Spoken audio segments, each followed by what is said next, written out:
Welcome to We Are Libertarians. I am your host today. My name is Creighton Harrington. To my left is Chris Spankle. Hello. To my right is Chris Galt. Hey, Creighton. And a special guest today is a member of Young Americans for Liberty at IUPUI, Andrew Reno. Hi. All right. A natural radio voice. And, of course, in true We Are Libertarians fashion, he has an excellent introduction. Yes, who is Andrew Reno? Andrew Reno is, like I said, a member of Young Americans for Liberty at IUPUI. He is, what is his title officially? Next semester, he will take over my position as executive director of the organization. Were you terrible at it? Well, I know he'll do a lot better job than I did. That's true. Let's just say he was only there for a month. Okay. Or a semester. And let's just say that Chris Galt just said that, and it's on recording. Yeah. So the next time he gives us crap about how he's the most awesome person on the planet, we're definitely going to play this episode back for him. I'll make it the Easter egg, so if you need it for a quick reference, it'll be at the very end of the show. I am the most awesome person. No. Anyway, Andrew, we brought Reno on the show today because the Yale chapter there had their Week of Liberty. Week of Liberty. Week of Liberty. Tell us about some of the stuff that we did. All right, Week of Liberty. Monday and Tuesday, we did a satire of the Occupy Wall Street movement. We called ourselves Occupy the Honor Roll, and what we did is we went around and tried to get students to sign our petition to redistribute grade point averages. Most everyone thought that was a really silly idea, but funny enough, about half of those people thought that we should redistribute wealth. So we had a good chance to talk to those people and try to pull them over to our side. And Wednesday and Thursday, we did the game show, The Price is Wrong. And what we did is we asked students questions about politics, and we asked students questions about pop culture, and surprisingly, or not surprisingly, they knew way more about pop culture. So it was just an event that we did to kind of open people's eyes up to the fact that they know nothing about their government and way too much about pop culture. And tomorrow so we're doing the day clock. They know a lot about what doesn't matter. They know a lot about what doesn't matter. Do you have some of the sample questions? Why don't you ask me? Just off the top of my head, I believe one of them was name 3 NBA players. Teams. Three NBA teams. Okay, the Oklahoma City Thunder, the Indiana Pacers, and the Chicago Bulls. Oklahoma City Thunder. Ooh. Yeah. Going up to the top. They have the second best record in the league, don't they? Name something associated with Charlie Sheen. Winning. That was the answer that was given to And then I think the other answers that we would have accepted were the goddesses. Winning, Platoon, Tiger Blood. Platoon. One scene from Ferris Bueller, 2.5 Men, and I think the last one was banging 7-gram rocks. Okay. Let's see. There was name all the Supreme Court justices. Well, that was Name all. One would have name sufficed. all of them, and when they couldn't name all of them, you said name 5, name 3. Can you name 1? And how many people couldn't name one? Well, we only asked the question once, and after a while, she said John G. Roberts, but I think she looked it up on her phone. John G. But what we did was we went into the food court where it's really busy. We went at noon today. Yeah. And all kinds of people in there, and we set up a table on the stage, put all kinds of prizes out, got a microphone, and just asked for volunteers and told them that we were giving prizes to anybody that can answer questions. Reno, how do you think the response went for the event today in the food court? I think the response was really positive. A lot of students wanted free prizes, but we had a really great opportunity to juxtapose the fact that students know nothing about their government, and that they know entirely too much about pop culture. Great. Do you have any other events this week planned for Week of Liberty? Tomorrow we're doing the debt clock, and we're just going to set up what is it? It's probably 30 feet long, our debt clock, and 30 feet long. Our national debt on it, and everybody gets to walk by it and see how big it is. Great. And tonight we're also showing a movie about how to handle it when you get pulled over by the police. 10 rules to know when dealing with police. That's correct. Hippies. Let me see if I can name all 7 Supreme Court justices. All 9. Or not all 9. Oh, this geez, is not already. gonna go. This is not gonna Already go well. going. Start. Oh, great. Oh, man. Maybe you can name all 51 states afterwards. 57 states, Reno. Get it right. 7, is it? All right, Reno, you have the free hand, so you hold up how many I've got, okay? All right, let's see if I can do this. John G. Roberts, John Paul Stevens,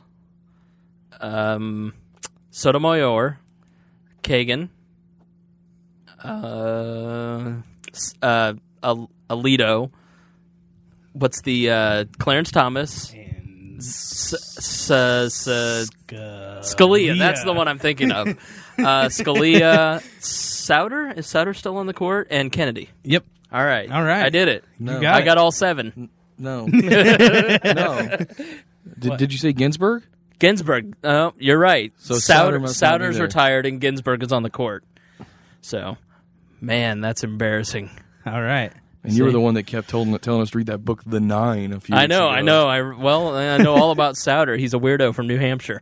So, read what you just showed me on your phone. Actually, from the Economic Policy Journal about one of the Indiana Supreme Court justices. I don't believe it's Indiana. Oh, it isn't. Okay. It's India. India. Oh, India okay. Supreme Court judge influenced by Murray Rothbard. What? So the story is, I believe, Reason is reporting it. Shikha Dalmia at Reason, a Supreme Court decision relating to an education act. A dissenting judge quoted Murray Rothbard on the evils of government education. What is interesting is that the dissenting judge actually quoted Murray Rothbard on the evils of government education in his opinion. So, I mean, I'm not going to read the whole story. Murray Rothbard has officially been cited in the India Supreme Court more than the United States Supreme Court. Yes, So. definitely. And what they're referring to is a book he wrote called Education, or I think it might be an article. I don't know, book, article, whatever. Education, Free and Compulsory. And basically he does what he does in basically every book he's ever written, is show how something that can be done that historically is assumed that can only be done by the state can actually be done by the market much better, and the state tends to corrupt and do things terribly and have a net negative outcome on everybody. And it's an excellent So read. to the viewers out there, if they could read or watch one thing by Murray Rothbard, what would you recommend? Man, Economy, and State with right. Power and Market. All right, I will make sure to put that in the show notes. So if you go to podcast.lpin.org or you go to wearelibertarians.com, you can find all the notes for the podcast there, and you can find a link. And I assume you could probably get that free online. And you can get it free on the Mises Institute. I would buy it because it's a big book, and I'm not trying to scare anybody away, but it's 1,000 plus. But it's an economic treatise, but he extends it to an explanation of how government involvement hampers the market and actually reduces overall well-being. So I recommend reading it. I mean, it is a test. It is very trying, but yeah, it's a very, very long. It's a very, very long book. Very, very in-depth, very systematic treatment of economics. But it's very, very well. I mean, if you want to basically learn more than your professors will ever. What is teach your you. What is your favorite book on Austrian economics? Is it that one? That's probably my favorite, just because. I mean, I don't want to get too in depth into Austrian economics, like the history of it, but like the seminal book everyone quotes as the greatest is Human Action by Ludwig von Mises. And that is an excellent, excellent book. And I mean, if you want to read it, go ahead. But the only problem I have with it is he assumes that you know a lot of what he's talking about already, and he's just basically giving you like more in-depth explanations and kind of countering arguments that were prominent at the time he wrote it, which is I think the 40s is when he actually wrote it. Man, Economy, and State actually talks to you like you don't know anything. He starts off like Austrian economics does with a fundamental axiom called action, and basically extrapolates all of justifiable economics from that premise. And he extends it to production, the value of money, prices, government involvement, the business. I mean, everything that you can think of as like economics he talks about, and he explains why some of the mainstream things are wrong, why this one is, I mean, just it's really, really good. So if you've got a long car ride and you had to choose one book and you know nothing about economics at all, what would you really recommend, though? Nothing at all. Anyway, I would say Economics in One Lesson by Henry Hazlitt. Okay. That is, and I mean, you could probably start with that before you did Mankind. It's a short book. It's only like 100 pages maybe. But it's really good, too, because it kind of opens your eyes into make you think like an economist, look at the world like an economist, seeing that which is unseen, as Bastiat would put it. The Law by Bastiat is good, too. I would also recommend Peter Schiff's How an Economy Grows and Why It Crashes. Yeah. I mean, that's something that you could give to a middle school or high school student, and they could read that easily. Well, I mean, there is a lot of push now to on the Austrian economics people to kind of start teaching instead of scholarly. They're putting out books for young. I know Robert Murphy, who is just awesome. He's a Rothbardian Austrian, and he has a textbook he wrote for high school kids, and it's an actual textbook. Explains Austrian economics, and you could use it as a textbook. So this goes to any one of the three of you. As the old man of the group here, at 28 and 8 years removed from college, what kind of reaction, like when you talk about this kind of stuff or when you have these events, I mean, do people kind of glaze over when you talk about this stuff, or do people really, do you get honest questions? I mean, what's sort of the percentage of people that are totally disinterested versus interested in economics and some of the stuff you're talking about? The majority of people are not interested at all. But a lot of people do come up and argue with us or debate with us or genuinely ask us questions because they don't understand. Right. Usually those types of people are what we would call socialists or whatever. And they're on the extreme other side of us, and They just when they wanna leave, fight. I don't know if really, I would go as far as to say socialist. I mean, we've had some of If them you're not walk with up. us, you're against us. No, Creighton. I would say that a lot of them that come up and argue with us just basically have the mainstream opinion of government involvement in things like this week we talked about redistribution of wealth a lot. And I think a lot of them that came up and disagreed with us, the ones that I encountered at least, they had the mainstream opinion about redistribution of wealth. Which is I wouldn't socialist. it's not. It's but when Yes, you it say socialist, it implies like diehard Marxian. Socialism is the left economic philosophy, and corporatism is the right. That's why I said socialist. But they're both. They're both- left-leaning. Corporatism is socialism by another name. Fascism. It's just socialism It's by not. another. It It's is different. though. It's It's- not. it is It's different. the only thing that's different is what's on paper.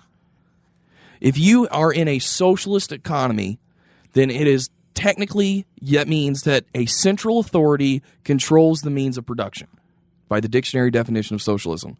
Fascism implies that there is private ownership of the means of production and that essentially the business runs the government. But that is the wrong way to look at it. Fascism means that a central authority controls the means of production by telling the private owners of those goods what they can and can't do. So the central authority still directs the economy, just on paper they don't legally own it. They just tell people who do own it what they can and can't do. Both of it is central control. It's both got the same exact effects of socialism. It's just a different name and a different definition on paper. Now, when you say explain to our listeners, what is the means of production? The means of Explain that. production would be capital goods, the stuff that creates things you can consume. Right. So I'm pretty sure that Marx was actually against private property in totality. But it essentially morphed into socialism meant that the factories and the bulldozers and the direction of money and all this kind of stuff It's the stuff you buy to run to make a product. to make the stuff. Right. So when you bought something at a store in the Soviet Union, you technically owned what you bought.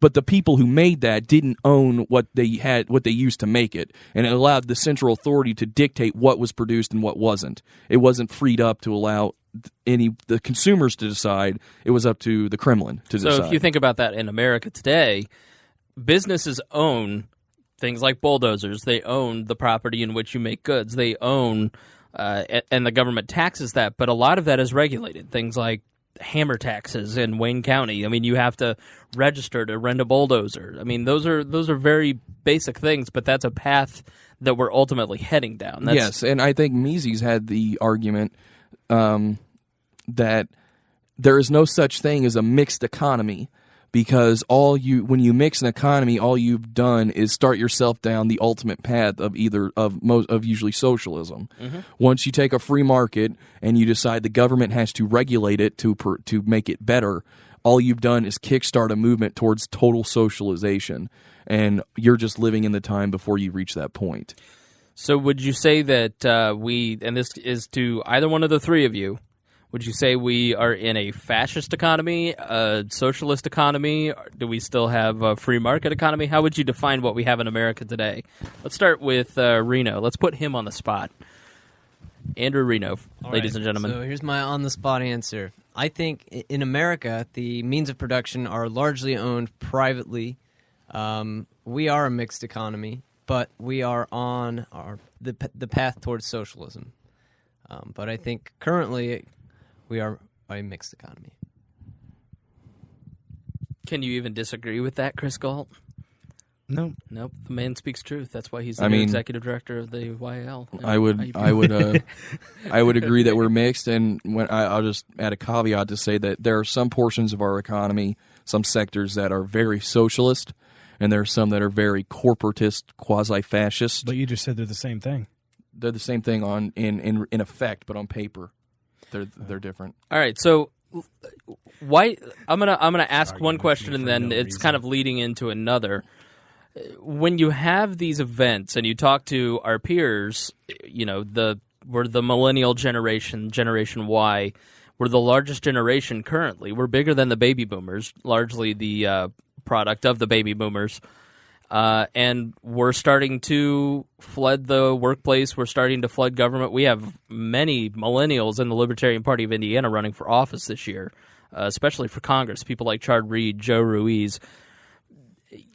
How do we combat that mentality of our peers when the majority of them have this view? They know more sports teams than they do Supreme Court justices, or they have been fed an education of mostly Keynesian economics. How do you start to break that cycle, and how do we start to roll back this economy? How do we move backwards in some respect?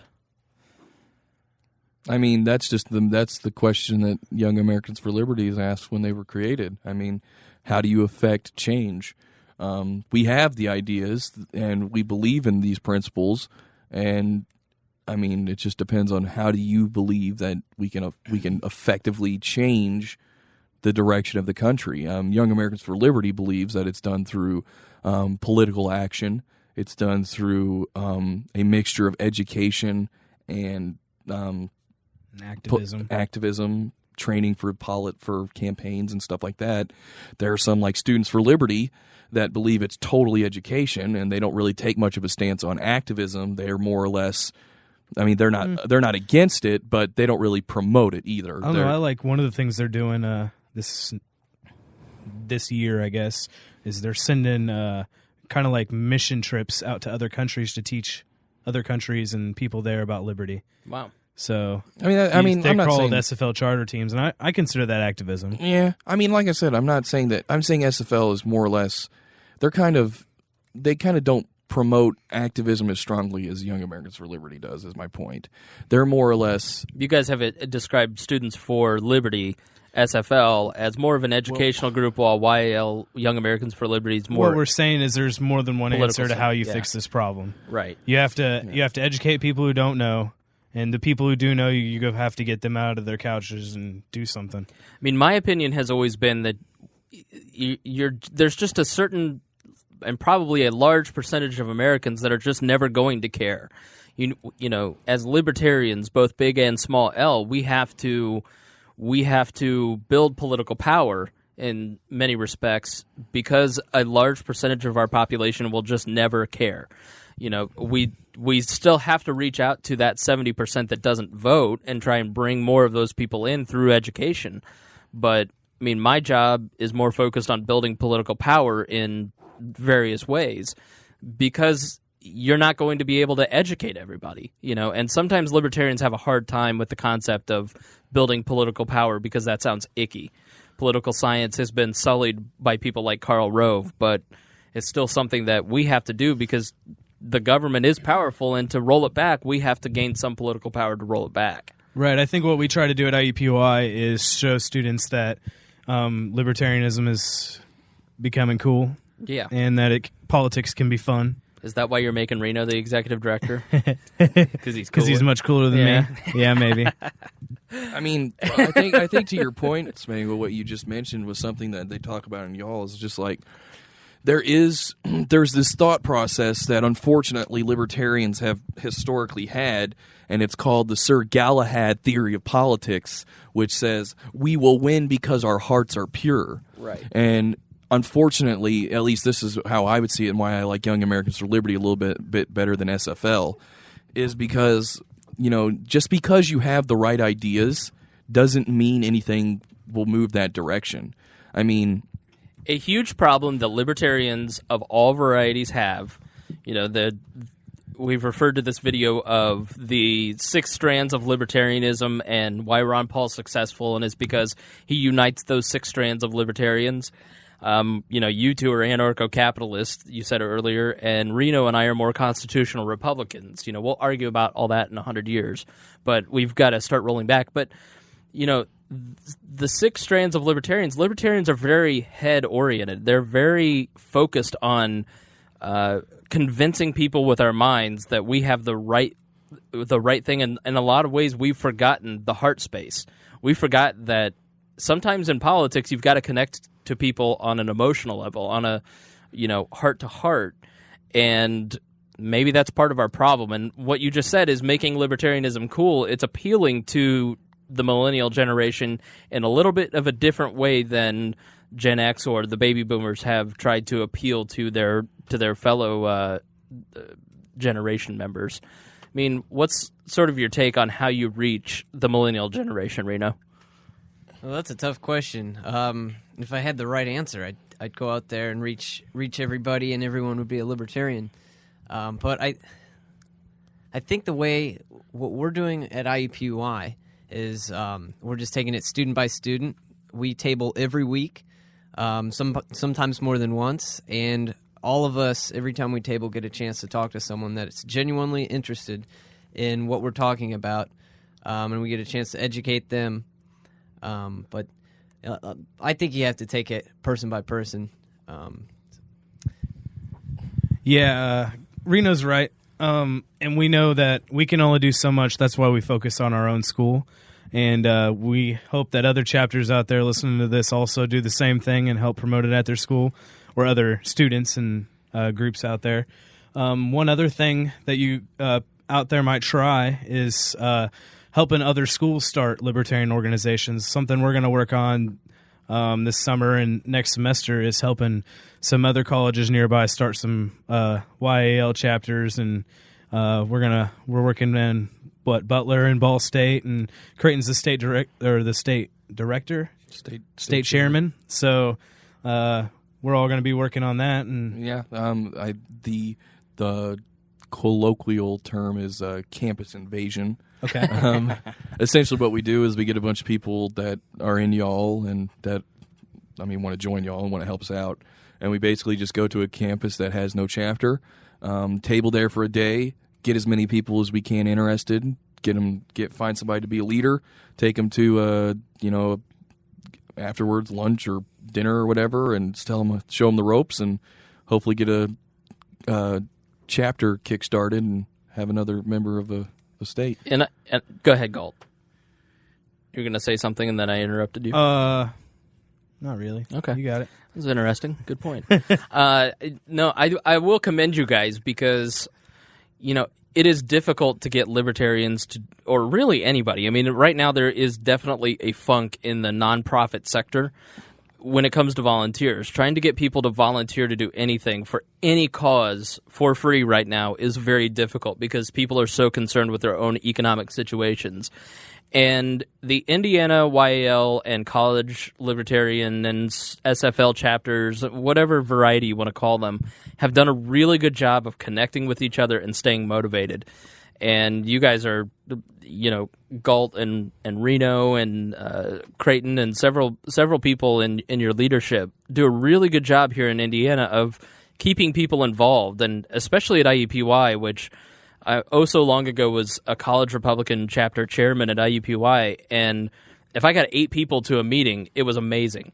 Because it's a commuter campus. Yeah, it's a commuter campus, and it's very difficult to get people to be as active. You guys are active all the time, and it's because you have a dedicated group of leaders who just won't accept not doing something. And that is the thing that I find. It's not just college groups, it's county parties, it's if you're putting together a team of delegates for a convention, it's any kind of political action. The most important thing that you can do is show up, and don't let others not show up.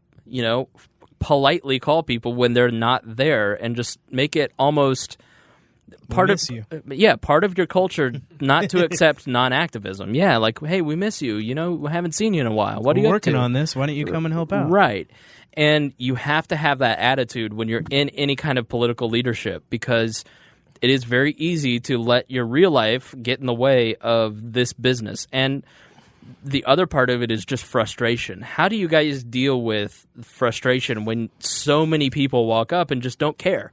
How do you guys keep each other positive about what you're doing when you don't have a lot of interest or positive comments? Just move on to the next person. One of the things that I always hear whenever I go to the national things for Young Americans for Liberty is how we have to always keep it in mind that we are just weird.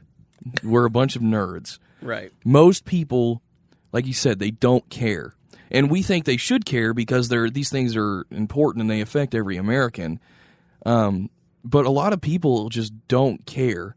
But again, part of we think with our head and we aren't using our heart, and that's we're not appealing to them in a way that makes them care. Yeah, and that's one of the things that we try and another thing they talk about the Nationals, make them care through their hearts. And I think that's what I think Liberty can get. I think that's pretty easy for Liberty. I think by default, I would say most Americans believe in liberty. They believe in freedom. They want to be free. Where the disagreement comes in is, what is your definition of liberty? We would see things like Social Security as a hindrance to freedom. A lot of people would not see that, and they would argue with us on that grounds.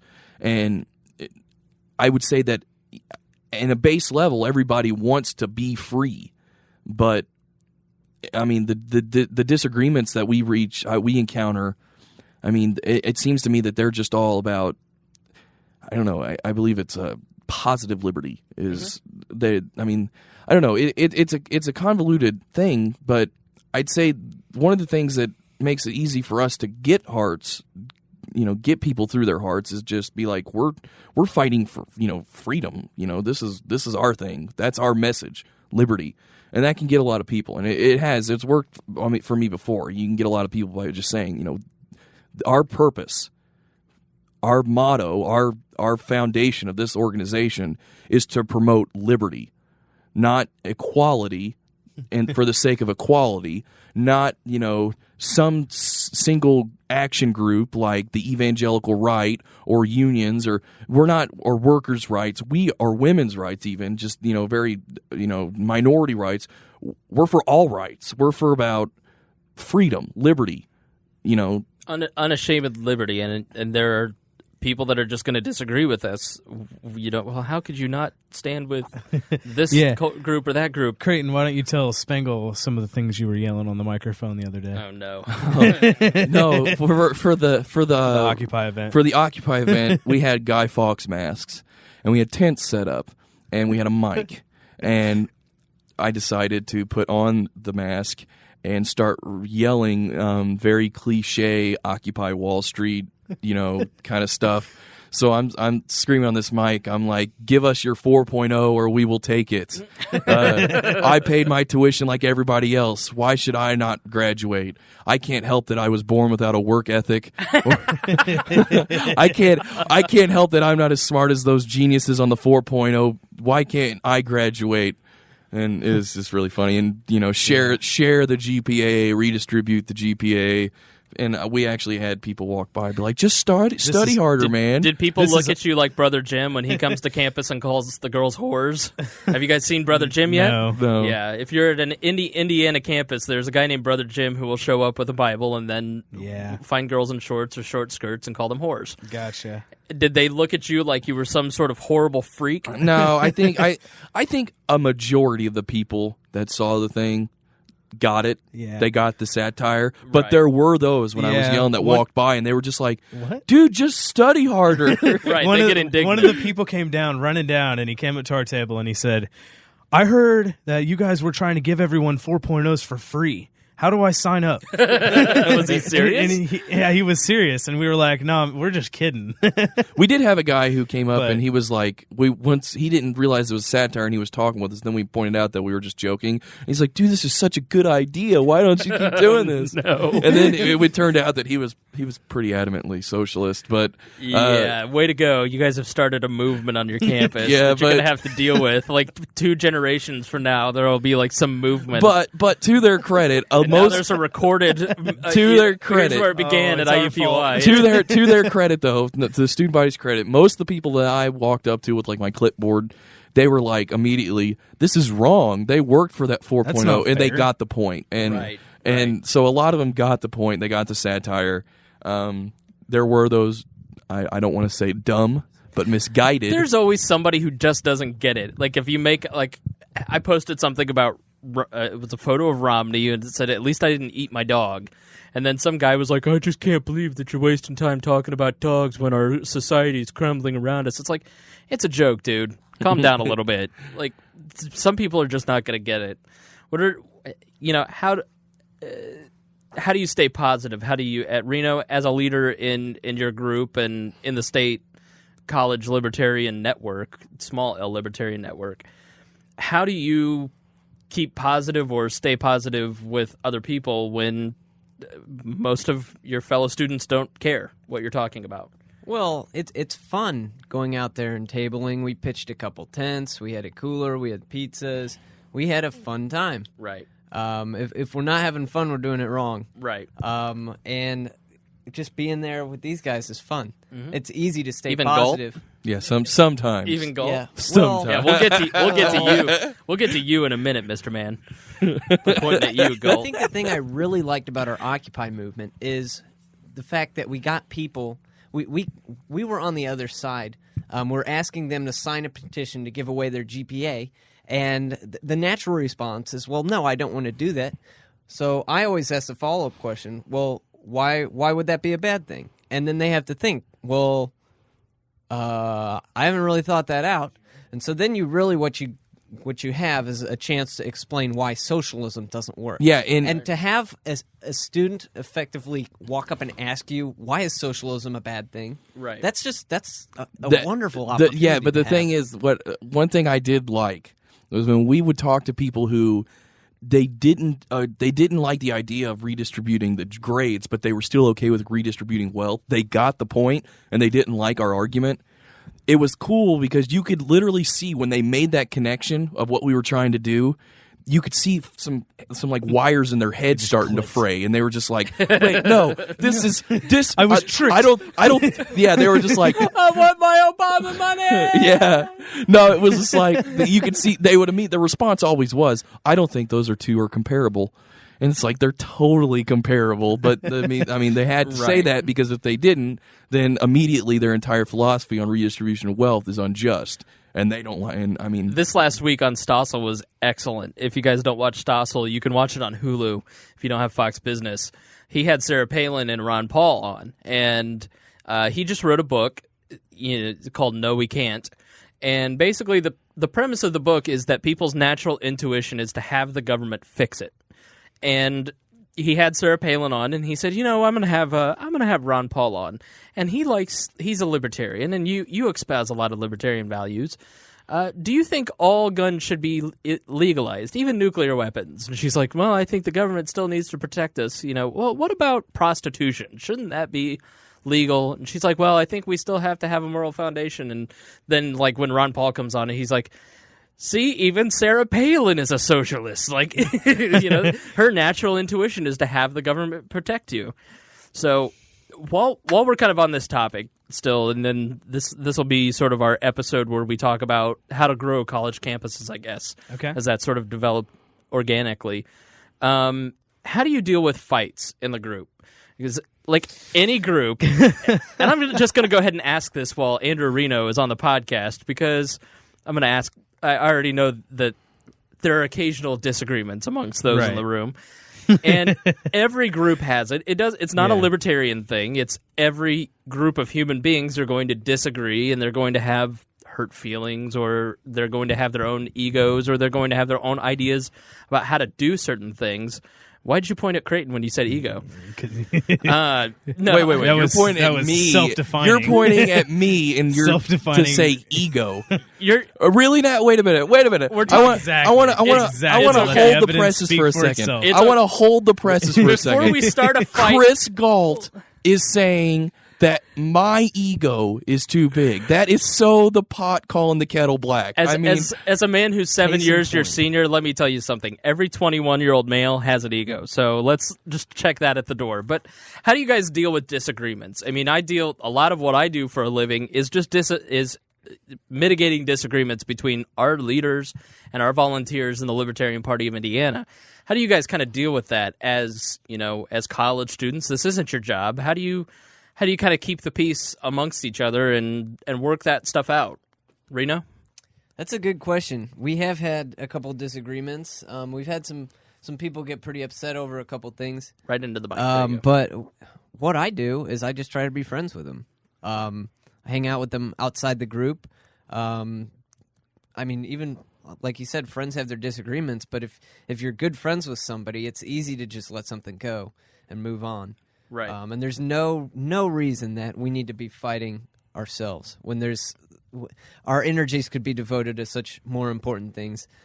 So I just try to drop things, and I mean, like you said, every 21-year-old has an ego, and that's true. But honestly, the best way of resolving conflict is to kind of humble yourself and take a little hit to your ego sometimes. Chris? Galt. Yeah, Reno's right. I mean, me and him have had our share of disagreements on how to handle little tiny stupid things. And it's usually about the little things that you guys, it's the little not thing. you guys. Like, I mean, I've noticed you shouldn't lay out the constitutions on the table that way. Right. It's the stupidest things, but we always get past it because we're friends, and I mean, we all want the same thing. We all want the same goal. We have the same goals, and you have to get past little things like that. There's godless dog-eating communists in the White House. We've got to fight them, not each other. Right. Well, you get in a fight with somebody in the group, and then the minute you talk to someone else, that you're just like, "Hey, Creighton, come over here and help me argue with this guy." Right. And then it's all over. I tend to try and lighten the mood. I have had my times where I've gotten upset, but most of the time, like today, Chris was very, very adamant about how the table was set up. But I was right about it. See, though. and then this happens. And then this happens. No, but neither here nor there. But me and James Humphreys, who's another person in the group, tend to be just the kind of like whenever Galt's getting really upset, me and him are just like.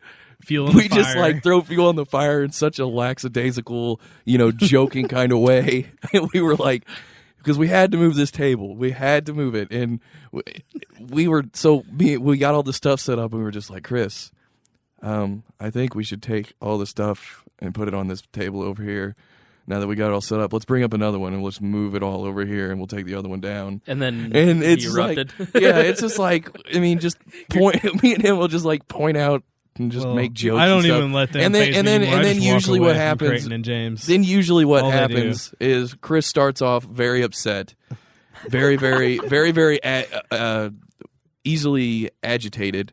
And then me and James usually will like start making jokes, and then he'll just be like, "Oh, whatever," and walk away. And he's and he doesn't seem as upset anymore.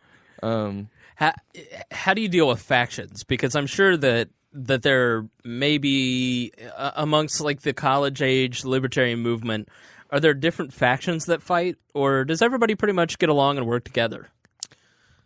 Reno? Go ahead, Galt. You start, and then we'll go to Reno. Right. I think we all get along pretty well. There are definitely different cliques, I guess, in our libertarian group that hang out outside of our events and plan things together without the consent of the other side. But I feel like that was in the beginning, and now we've been a group for a while. Is it more philosophical, or is it just because those people are more friends? It's more of the things they like outside of libertarianism. Gotcha. Like, I mean, a lot of the people in our group watch the same television show or something. Right. So they'll get together and watch that show, and the people who don't like that show won't. So it just becomes these little groups. But that was probably in the beginning, and I feel like now we're pretty solid now. Reno? Yeah, I'd say our group isn't all that split up. We're pretty similar people, but we're all like nerds. Chris said, like Chris said, we do have our differences, and I think that's a good thing, because if we were all the same and we all hung out with each other all the time, I think we would all hate each other. It's good that we don't always do everything together. It's good that there are factions. But because we're able to come together when we do our group projects, I think it's healthy that we're not all equal. Yeah, I think ultimately what it comes down to is we all realize the overlying goal. We realize that, there is a higher purpose to the group. I mean, and I'm not exaggerating. Our goal is to change the world. And, I mean... Right, it's one step at a time. Specifically, we want Creighton Harrington to be president someday. Exactly, and I want that too. And if you guys donate a couple million to my campaign, then we'll see. Hey, if Gary Johnson gets 5%, then the next presidential candidate for the LP gets $93 million in public financing. Like, what? I was talking to somebody today that we were like, what would libertarians even do with $93 million? Like, we're so used to having... We would buy a library and read. We're so used to having like $10. Well, Creighton, if you were president, would you abolish your own position? As anarcho-capitalist over here in the corner? I mean... Or do you call it voluntarianism? I call it minarchism. He doesn't know what to say. It depends on what would work. This is why do you honestly think the president would be able to do something so drastic and not get impeached and then taken out? Ron Paul would have to be the most tyrannical president of all time through executive orders to make a destination libertarian's dreams come true. Yeah. I mean, I'm a directional libertarian, which means as long as we're heading in that direction, I'm good with it. And there are certain people who are destination libertarians. Like, I demand it all right now, with no compromise whatsoever. I don't care. That's how we're going to be. How do you? I imagine that you guys have that within the college age group. How do you kind of? I mean, the baby boomer generation of libertarians never really figured out how to get past that separation. They never could get. You look at Lou Rockwell and the Mises Institute versus Cato and Ed Crane right now, right? And like that defines their generation. Like, and Murray Rothbard was actually a huge thorn in the side of the Cato Institute and Reason, even though he started it. And yeah, but that's why those groups don't get along now, because baby boomers couldn't figure out how to get past the directional versus destination. Our generation has figured that out, Spangle. I feel like. Many people in our group may be destinational libertarians, but they understand that to get there, you have to go in that direction. Mm-hmm. So we try to tell people about our perfect utopia, but that's not what we're fighting for. We're fighting for anything in that direction. Right. I mean, obviously that means we'll be fighting for a long time, but that's better than just talking about your utopia and not getting anything done at all. I mean, yeah, I'd say I'm an ANCAP because of where the method as far as social ethics takes me there. That doesn't mean that tomorrow there should be an A-bomb and we should start from scratch. I mean, I understand that there has to be, that it's going to take time, and I'll probably never see it in my lifetime. But I think it's important to have that understanding of what you're going for. I would say a lot of the disagreements that I've at least seen that have happened throughout the 20th century have been over disagreements on whether or not we are moving in that direction. I'd say a lot of the things that I've heard some people that work at Reason, for example, say as a policy to go for or a policy to go against have been just stupid. They've just been in the exact, I don't see where they're coming from as to why this is a beneficial way to take things. I mean, I the other day they had the editor, I think, for Reason, or Catherine Mangu Ward, and she was just very, very vehemently against Ron Paul. And I'd say right now, Ron Paul is politically, maybe not educationally and philosophically, but politically, one of the best chances that a majority of libertarian philosophy is going to reach a level of power that it can actually make a large amount of difference. Almost our entire core of leadership in the Libertarian Party are here because of Ron Paul, including myself. I mean, I was politically homeless until Ron Paul brought me into the Libertarian movement 4 or 5 years ago. I mean, it's in 2007. And then to hear someone who works at a definitively libertarian publication just start railing on Ron Paul. I mean, it's just, there's things like that. It's like, I don't think it's, I don't know if it's an agree. I don't know. I feel like there's instances I've seen things like that. But that's what I'm talking. We need to have that Reagan's 11th commandment, thou shalt not say anything bad about libertarians.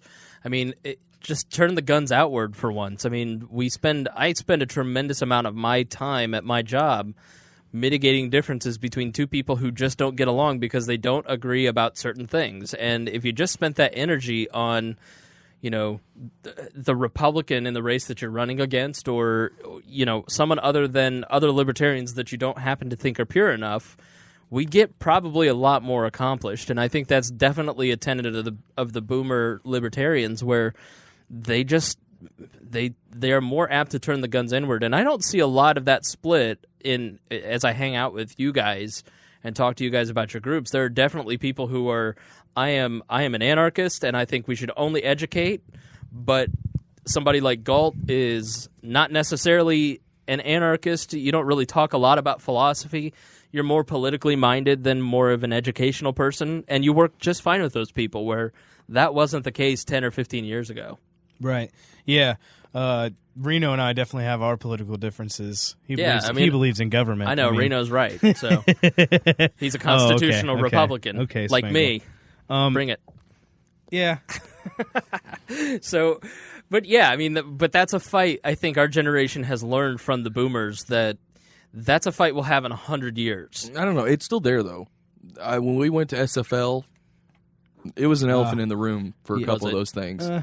It was especially when they were talking about, the different types of libertarianism. It was an actual, seminar they had. Mm-hmm. And when the question and answer stuff came up, you could just see in people's eyes, like when somebody said anarcho-capitalism, you could just see a minarchist, and their eyes just went, like, it's just like, they just like, no, just go, and yeah, but a philosophical disagreement is fine, but name calling is bad. It was civil. We got it was civil. What we had was the Q&A was people stood up and said, "This is why I'm an objectivist," or "This is why I'm an anarcho-capitalist." I'm just trying to point out that you could definitely smell it. If you don't know what any of that is, just Google it. Yeah, please. you could smell that if you put those two in a room, there might be some exchanges of some physical violence by the end of the day. Yeah, but that's.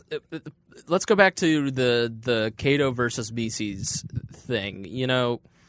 Cato really views their mission as educating existing legislators, and if a libertarian were elected to the legislature, what are some specific things that they could do right now that could move us in a libertarian direction? And people who are more in line with the Mises Institute look at that like they're not libertarians, they're just Republican light, and refuse to have anything to do with the Stato Institute. And I think that there's value in both. There is definitely value in having a group of people who say this is what a pure libertarian society looks like, and people who are ready to give you the ammunition you need right now if you have to lead in government. Definitely. I think if without the destination, we don't know where we're going. We'll get lost on the way there. So it's definitely, I feel like it's definitely necessary that we have both. So what are some, as we sort of wrap up here, we've got about 7 or 8 more minutes. Let's go from Creighton to Galt to Reno. What is some advice that you guys have for your fellow college libertarian group leaders of any variety? What are some things that you would recommend to people, stuff that you've learned along the way? Well, I like everybody keeps saying, I'm big on education. Bastiat once said the worst thing that can happen to a good cause is not to be sufficiently attacked but ineptly defended. So I would say that, just educate yourself. You have to have a desire to understand what is right. And then at the same time, you also have to educate yourselves in how to deal with people. Because ultimately that's what politics is you're, as far as winning, is just dealing with people. And if you're going to run an organization and you're going to be part of a movement, you have to know how to deal with people. So while I'm big on philosophy, I'm also big on understanding how successful organizations have understood how to deal with people, because really that's a lot of what it always has been. Politics is the people business at the end of the day. Yeah, and I mean, it's just the most successful people in the world may not have been the smartest. They may not have been, the most. Bill Gates is hot. Yeah, they may not be the most physically or mentally, excellent figures that we've ever seen in history, but they're still successful. And a major reason is that because they know how to deal with people. And that's one thing that the Liberty Movement has to, work on and be absolutely the best at, is dealing with people. Yes, you do have to know your stuff. You have to know, why is, slavery, what does liberty even mean? Can you define it? Is it just an intuition you have, or can you literally look at it and say, this is what it means and this is what it doesn't mean? Can you define why a market works better than a controlled economy?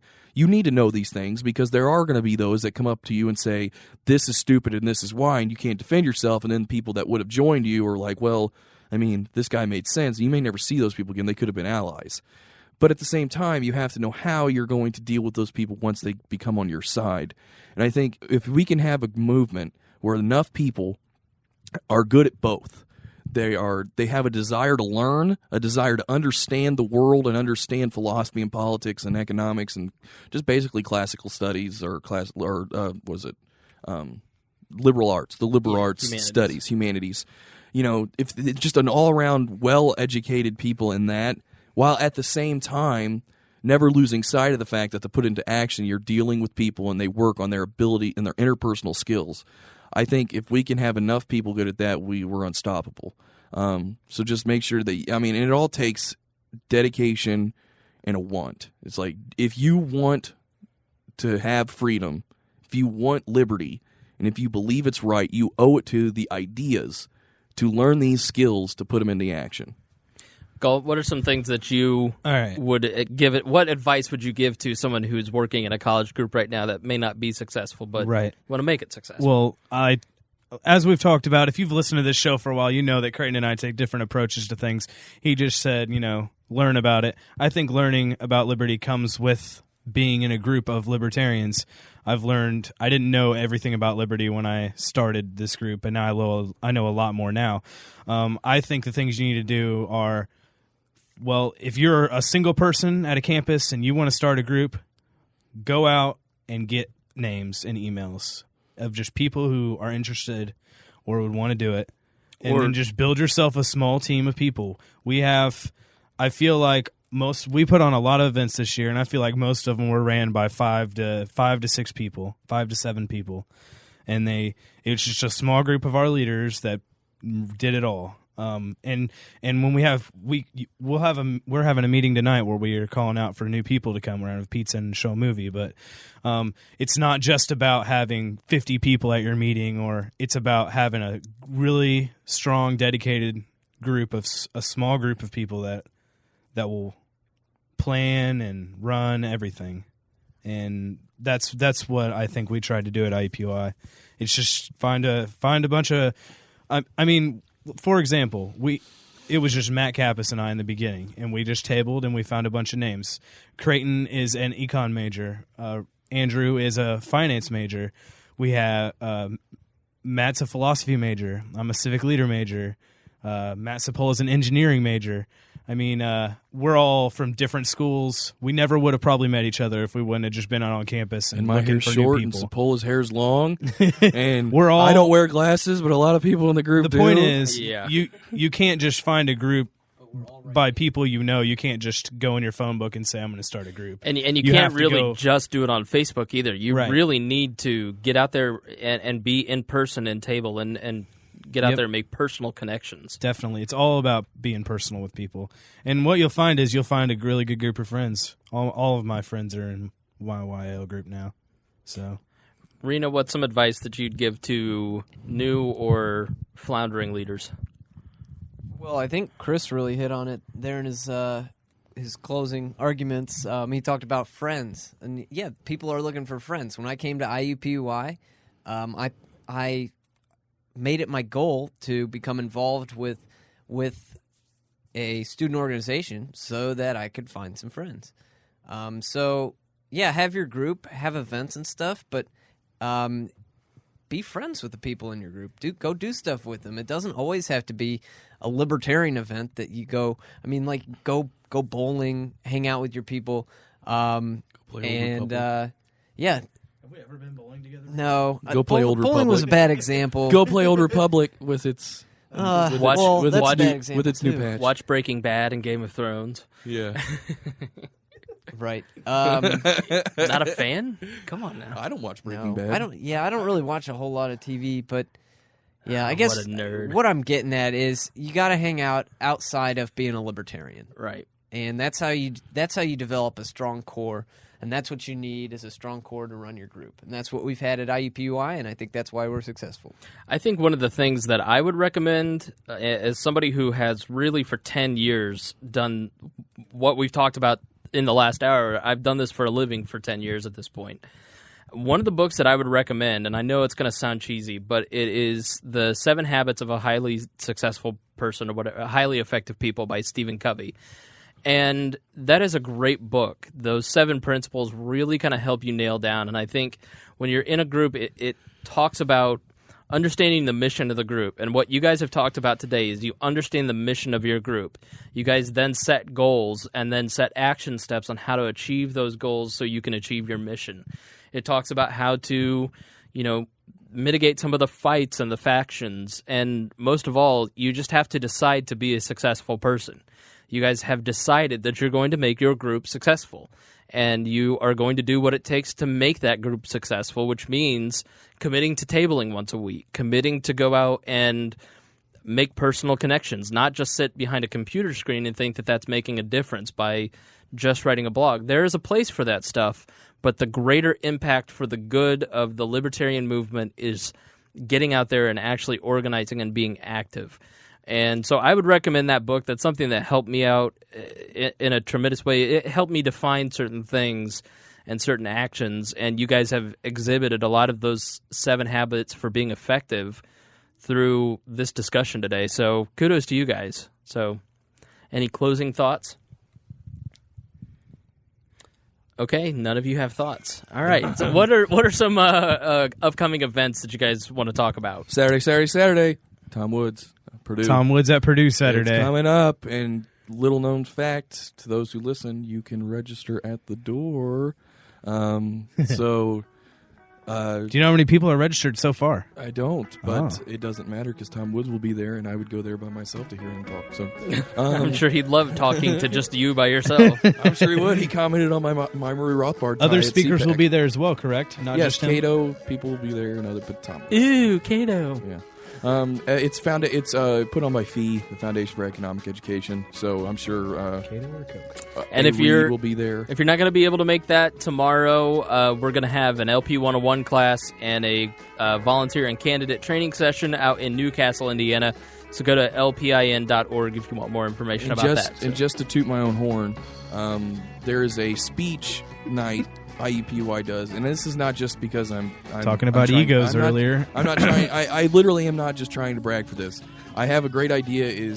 I'm giving a speech over civil liberties in front of a lot of people, and I think it'd be an excellent idea if we got more people to come. That way we can make a video of a person talking about civil liberties, and then IUPUI students clapping their hands and thinking it's awesome, because it would be great for promos. Real quick, because the music's playing. Do you know the info about Chard Reed's debate?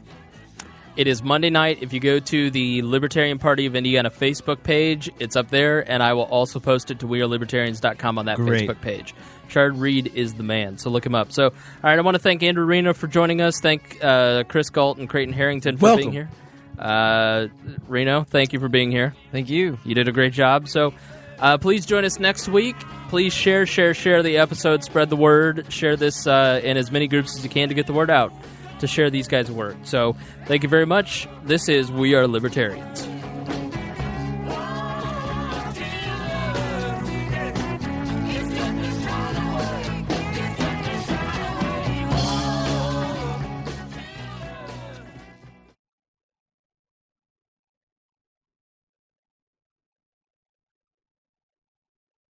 Reno, do you want to be on the show? I'm a woman and I don't expect He said not really. What if we talk about, what do you like? What would you like to talk about? What if we talked about stuff you knew a bunch about? Maybe if I had a chance to do a little bit of research before I was on the show, like if I knew that. What the But it's a lot. It's a lot. It's a lot more fun. It's a lot more fun when you do it. Guess what? We don't even know what the topic is a couple hours before. What do you guys want to talk about today? Pretty much. That's what we do. Although we might have to have you two switch because Creighton carries a load on the show. He's the smart one. This is true. You want to switch with me, Creighton? Creighton reads. Reading's for suckers. All right, give me a mic check. Mic check. Mic check, 1, 2. Try mic check. Oh my god, I fucking hate you. it's about projecting. Talk into that, Mike Galt. We could talk about the milk crap, the raw milk being Raw milk, check, the 1, Amish 2. being raided Raw milk. because We of could raw talk milk. about at 3, what 4, point. 1, 2, raw milk. At what point do you believe the official story? I'm not a 9/11 truth or anything, but when a Secret Service agent can't find $47, I tend to think that there may be more to the story than what we're being told. What are you talking about? The Secret Service scandal. Oh yeah.